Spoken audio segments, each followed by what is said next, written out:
Hello guys, তো আজকে আমি তোমাদেরকে একটা জিনিস দেখাবো যেটা আমার হাতে বানানো। তো এই দেখো, এটা হচ্ছে সেই মাটির ডোরেমনটা যেটা আমি বানানোর সময় তোমাদের সাথে শেয়ার করেছিলাম। তো এইটার ফাইনাল লুকটা তোমাদেরকে ভিডিওতে দেখানো হয়নি। তো ভাবলাম আজকে অনেকদিন পর আমার মনে পড়লো যে তোমাদেরকে তো ডোরেমনটা দেখানো হয়নি। তো সেই জন্য আমি আজকে ডোরেমনটাকে আমি শোকেসের মধ্যে সাজিয়ে রেখেছিলাম, তো সেখান থেকে আমি বার করলাম। হঠাৎ করে আজকে ডোরেমনটার দিকে চোখ গেলো, আর তারপরেই তো মনে পড়লো যে তোমাদের সাথে তো সেভাবে শেয়ার করা হয়নি জিনিসটা। তো ভাবলাম চলো আজকে তোমাদেরকে, কি মশারে বাবা, তোমাদেরকে চলো দেখিয়ে দিই। তো এই হচ্ছে আমার সেই মাটির বানানোর ডোরেমন, যেটা হচ্ছে পুরোটা রং করা হয়নি। সামনে থেকে দেখে মনে হচ্ছে এটা ফুল কমপ্লিট হয়ে গেছে, বাট এটা ফুল কমপ্লিট হয়নি। তো পিছনটা হচ্ছে প্রাইমার কালার করাই রয়েছে, আর সামনেটা পুরো কমপ্লিট করেছি। মানে সামনে থেকে দেখতে ভালো হোক, পেছন থেকে ভালো হওয়ার দরকার নেই। তো ওই জন্য আমি পেছনটা করি না, তারপরে আমার সময়ও ছিল না। এটা রং করতে করতে অনেকটা রাত হয়ে গেছিলো, ওই জন্য আমি রেখে দিয়েছি আর রং করিনি। তারপরে আর আমার মনেও নেই রং করা।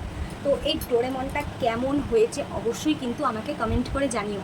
আর এইটা দেখার পরে অনেকেই বলেছে যে তাদেরকে বানিয়ে দেওয়ার জন্য, বাট আমার আর সেটার সময় হয়নি।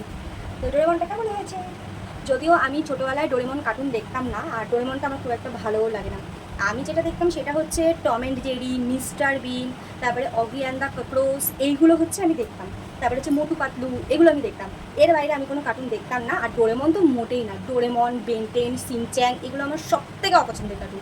এগুলো আমি কখনোই দেখতাম না। কোয়েল আবার ডোরেমন হেভি দেখে। তো যাই হোক, আমার ডোরেমন পছন্দ না, তারপরেও আমি কিন্তু আমার অপছন্দের একটা কার্টুনের ক্যারেক্টার বানিয়ে ফেলেছি।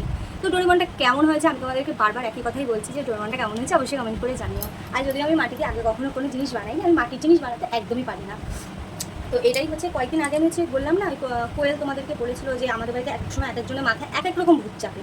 তো সেরকম কয়েকদিন আমার মাথায় একটু মাটির জিনিস বানানোর ভূত চেপেছিল, তার জন্য আমি কয়েকটা পুতুল ফুতুল বানিয়েছি। তার মধ্যেই দেখো সামনেই আছে এই একটা পুতুল। এটা তো তোমরা দেখেছো, আবার নতুন করে কি দেখাবো বলো। তো ডোরেমনটা তোমাদের সাথে যেহেতু ভালো করে শেয়ার করা হয়নি, সেই জন্য আজকে ভালো করেই দেখিয়ে দিলাম। তো এই হচ্ছে আমার ছোট্ট ডোরেমন।